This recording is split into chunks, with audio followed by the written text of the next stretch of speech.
She told me to stay out of their lives. Said I was controlling, meddling, living in the past. So I did what she asked, I disappeared. But love doesn't stop because someone shuts the door. It lingers, like a light left on in an empty room. For months, I watched quietly from the edges of their world. I saw her stumble, pretend to smile, and slowly break inside. And then came the night she screamed for help. The night no one else was there to hear her, except me. She doesn't know yet who saved her life that night. But she will. And when she does, everything will change. But before I continue, make sure you're subscribed to the Old Folks channel and let me know in the comments where you're watching from. We love to see how far our stories travel. I still remember her voice that morning, sharp, cold, and full of something I couldn't quite name. My son's wife stood by the door, her arms crossed, her eyes refusing to meet mine. "Stay out of our lives," she said, as if the words had been rehearsed. My son stood behind her, silent, torn between love and guilt. The sound of the door closing after I left echoed longer than it should have, like it wanted me to remember it forever. Outside, the air felt heavy, like even the wind didn't want to touch me. I whispered to myself, "All right, my dear, if that's what you want." But deep down, something inside me cracked, and it didn't heal that day. The quiet house. Days turned into weeks, and the house felt emptier than ever. The clock ticked louder. The kettle screamed longer before I remembered to pour the tea. Every corner of the living room held memories, my son's laughter, her first visit, the birthday candles we blew out together. Now, only silence filled the air, thick enough to choke on. Sometimes I'd pick up the phone just to hear the dial tone, pretending someone might call. But they never did. And one night, as I sat by the window, I saw headlights pause in front of my gate, and then drive away. My heart raced. Was it them? Or someone else? The whisper in the dark. The next morning, I found something strange. An envelope lay near my door, half soaked by the rain. No name. No return address. Just one word written in shaky handwriting, "Help." My fingers trembled as I held it under the light. The paper smelled faintly of perfume, the same scent my daughter-in-law wore. My chest tightened, and the room seemed to spin. I hadn't heard from her in months, why now? I sat down slowly, my knees weak, staring at the letter. Stay out of their lives, she had said. So why was she calling me back into them? I sat at the kitchen table, staring at the soaked envelope. My hand shook as I peeled it open, the paper tearing softly, like a secret being wounded. Inside was a single note, written in hurried strokes, "I don't know who else to turn to. He's changed. Please help me." No signature, no name, but I knew that handwriting. I'd seen it on birthday cards, on grocery lists pinned to their fridge. It was hers. My heart began to race as if it already knew the story hidden between those trembling lines. For a moment, I wondered if I should call my son. But then, what if he was the reason she wrote it? The long drive. The sky was gray that afternoon when I finally decided to go. My old car coughed awake after weeks of silence, and I began the long drive to their house at the edge of town. The road was wet, and every street light blurred through my windshield like a tear that refused to fall. I replayed her words over and over, "He's changed." What did that mean? Changed how? When I finally reached the house, something felt off. The curtains were drawn even though it was midday.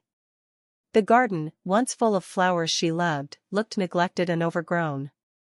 I hesitated, my hand hovering above the doorbell. And then, from inside, I heard a crash. The glimpse through the glass. My heart leapt as I moved to the side window. The glass was fogged, but through it, I could barely make out shadows moving inside, one tall, one smaller. There was shouting, muffled but sharp. And then silence. I pressed my ear closer, straining to hear. Nothing. Just the hum of the refrigerator and the faint ticking of a wall clock. Then, suddenly, a pale face appeared in the window, hers. Eyes red, lips trembling, like she'd been crying for days. She didn't speak. She only mouthed one word. Please. And then the curtain fell shut. I stood on their porch, my fingers trembling as I knocked. Once. Twice. The sound echoed down the empty street like a hollow drum. No answer. I could feel the weight of the silence pressing against me, like the house itself was holding its breath. I called her name softly, then my son's. Nothing. I was about to leave when I noticed something strange. The door wasn't locked. The handle turned easily under my touch, as if someone wanted me to come in. The house of shadows. Inside, the air was heavy, like it hadn't been open to the world in weeks. A sour, metallic smell lingered. Dishes sat crusted in the sink, toys scattered on the floor. Every step I took creaked, announcing me to the ghosts of this home.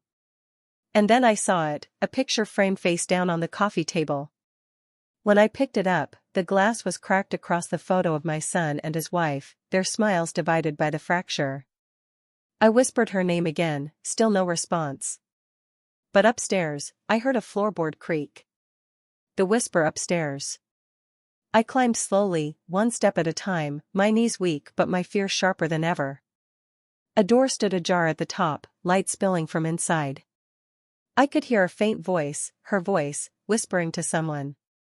When I reached the doorway, I saw her sitting on the floor, knees pulled to her chest, eyes wide and frightened. He's not the same anymore, she said softly, he's not your boy now. And before I could ask what she meant, we both heard the front door slam shut. We froze. The sound of boots thudding against the floorboards echoed through the house, slow, steady, deliberate. My heart pounded against my ribs.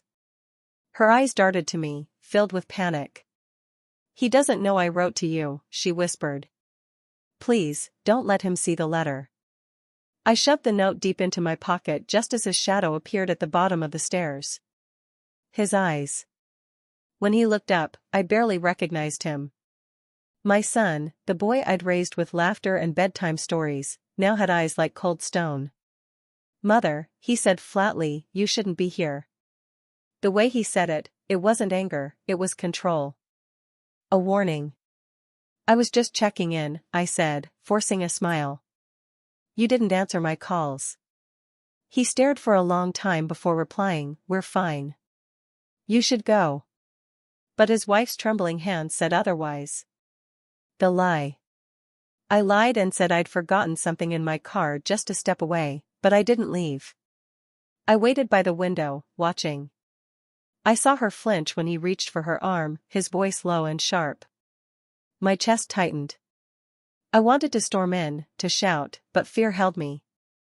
That's when I saw him take her phone, and pocket it. Something inside me broke. That night, I couldn't sleep. I sat in my car outside their house, rain falling softly on the windshield. I knew I couldn't just drive away. So I called an old friend, a retired officer, and told him what I saw. He hesitated but said, if she's in danger, you can't wait. You need proof. Proof. That word echoed in my mind like thunder. Watching the window. For 2 nights I watched from afar. Curtains stayed closed, lights dim. Once, I saw her silhouette pacing back and forth like a caged bird. My son came home late, always checking behind him. Then one night, I saw something that chilled me, him loading a duffel bag into the car at 2 a.m., his face hard, expression unreadable. Where was he going, or worse, who was he taking? The moment of truth. I couldn't take it anymore. I stepped out of the car and walked up to the door again. This time, I didn't knock. I opened it and called her name, no answer. The air was colder, heavier. Then, faintly, I heard something, a muffled cry from the basement. The basement door was half open, darkness yawning below. I turned on my phone's flashlight and descended. Each step groaned under my weight, and the air smelled of damp wood and fear. Hello? I whispered. Then, a sob. The chain. She was there, sitting on the cold floor, her ankle bound by a chain to a metal pipe. Her eyes filled with tears when she saw me. He said he'd protect me, she whispered. But he's not the man you think he is. I rushed to her side, tugging at the lock. We'll get you out, I said. I promise. But before I could say more, I heard the sound of the door upstairs creaking open, the confrontation. His footsteps came closer. I held my breath, pressing myself against the wall.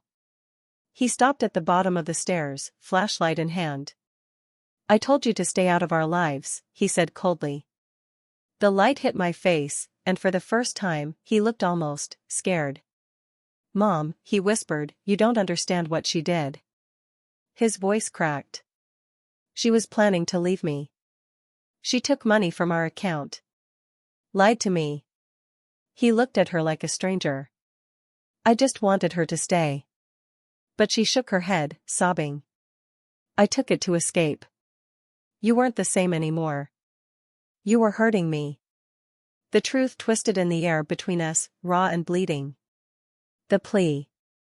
Please, I said softly, reaching for my son. Let her go. This isn't love.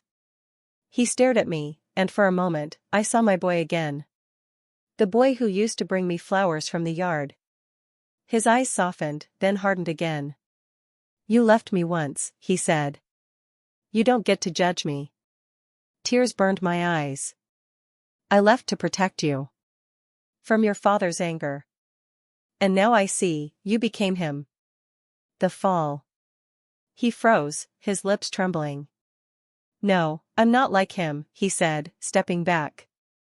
But the denial came too late. His flashlight slipped from his hand and clattered to the floor.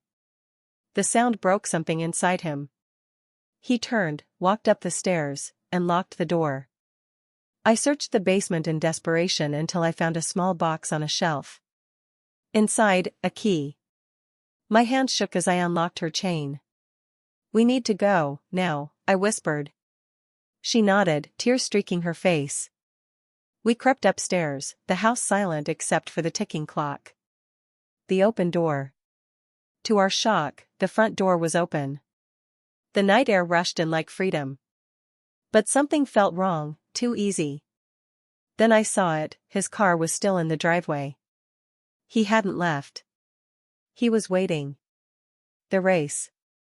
We ran. Down the street, barefoot, the sound of gravel beneath our feet.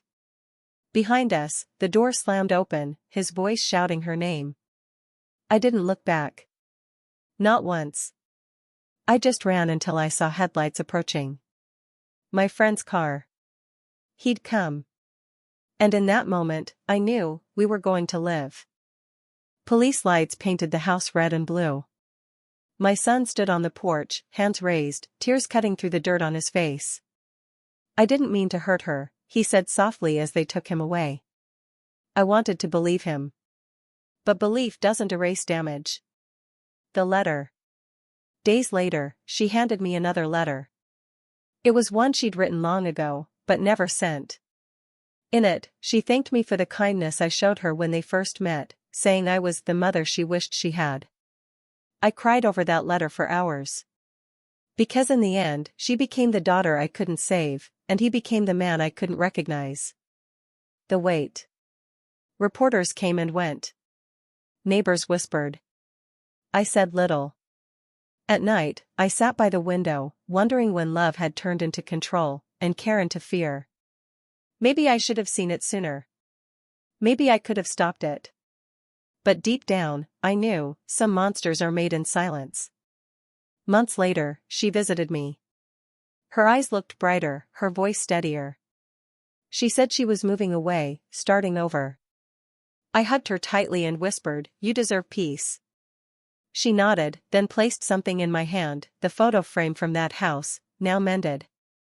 The forgiveness. I kept that photo on my shelf.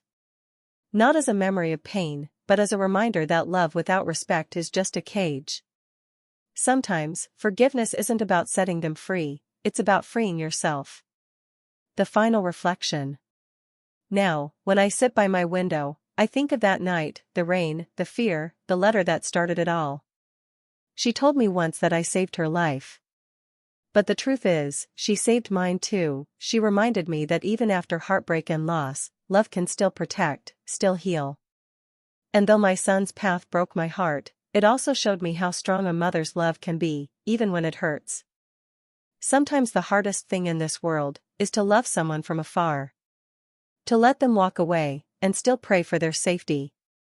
I used to think being a mother ended when your children no longer needed you. But now I know, it never ends. It changes shape, from a hand that guides, to a heart that guards in silence. That night, when I heard her cry out, I didn't think. I just moved.